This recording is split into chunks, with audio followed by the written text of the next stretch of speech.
Hey there, Sharon Horne-Ellstrom here. Welcome to day 108 of our Let's Grow Annual Challenge. Today we are talking about physical growth like we have been this entire month.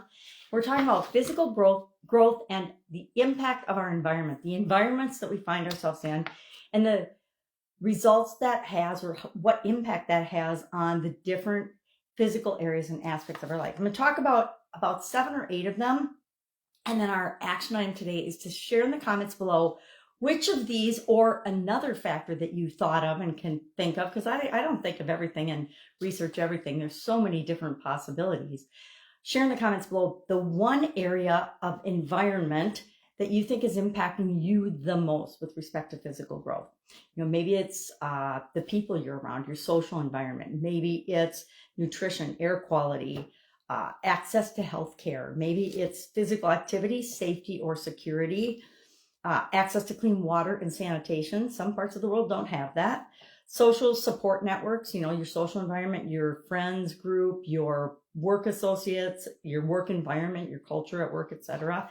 And then education and awareness. Are you aware of the different impact of things on your physical growth, like things that are in our water, things that are in our food, different chemicals and additives, different side effects of medications and things we might be taking. Each of our situations is different. So it's up to us to pay attention to the things in our environment that might be impacting us.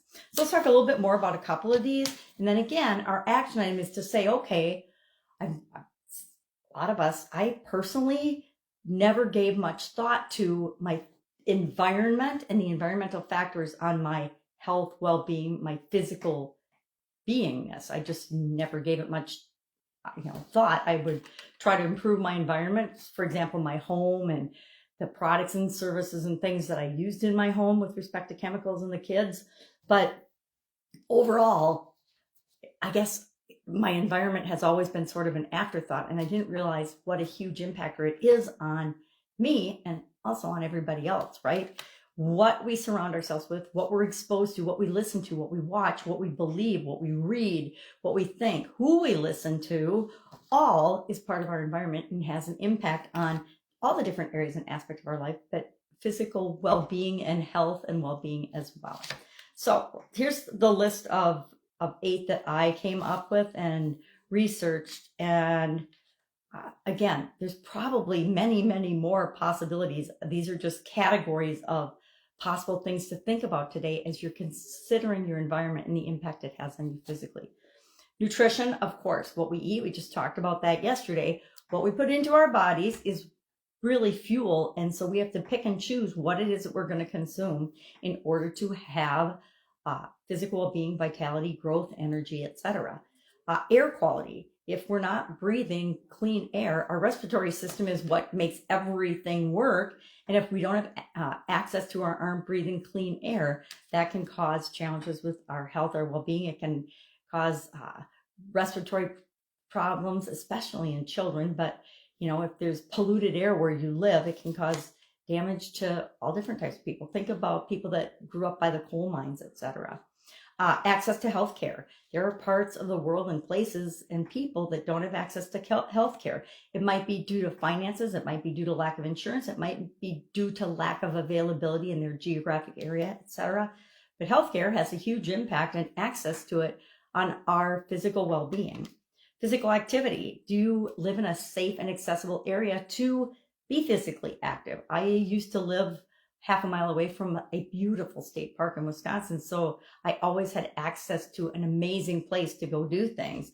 Have since moved and now I'm miles away and legally blind, so I don't drive. So it's a challenge for me to get there. But guess what? I can always get my tennis shoes on and walk out the front door wherever I am. I live in a safe environment, in a safe community. But a lot of people don't have that. I remember traveling sometimes. I'm in an unfamiliar environment and a not necessarily safe or an unknown community. So I won't just put on my tennis shoes and go for a walk. Usually I stay in places where there is a physical facility or a weightlifting room or bikes and exercise equipment and things though. So I make sure that I choose environments that have a safe place so that I can do physical activity. Access to clean water and sanitation. Guess what? lots of places in the world do not have clean water and sanitation, but that's a huge impact on our health. It can cause disease and some people's growth and things if they don't have the right water and sanitation facilities and services that they need. Social support networks, including family, friends, co-workers, community organizations, etc. Does your current environment include those things? I've always had a really strong supported family, pretty much always had a pretty strong work group and environment. Didn't always participate in community organizations. Sometimes I do, sometimes I don't. Depends what's going on in my life. Education and awareness, knowledge of health and wellness empowers us to make the right choices for us, right? If we know about what's in the food we're eating, we can choose whether we're going to consume that or not. I choose to eat caramels. I know that they're not awesome for me, but they're like delicious. And so I'm going to continue to eat them.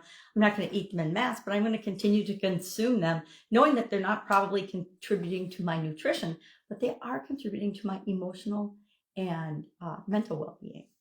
All right, so that's just a quick couple of categories. Again, share in the comments below which one right now you think, which category or area or what one thing you think is impacting your environment with respect to physical growth the most. For me personally, I would say it is probably, and I looked at this yesterday, I wrote down, let's see what I wrote down yesterday. I wrote down, for me, it is physical activity and stressive environments sometimes, because sometimes I'm in a very stressful environment. So those are the two environmental factors that I need to take action to counterbalance and counteract so that they don't impact me negatively, right? Because we can use stress for positive change, or we can use stress to give us mental breakdowns and freak us out about things and have emotional trauma and drama that we mostly don't need in our lives. All right, that's it. Have an awesome day. Any questions, hit me up. Otherwise, I'll be with you tomorrow.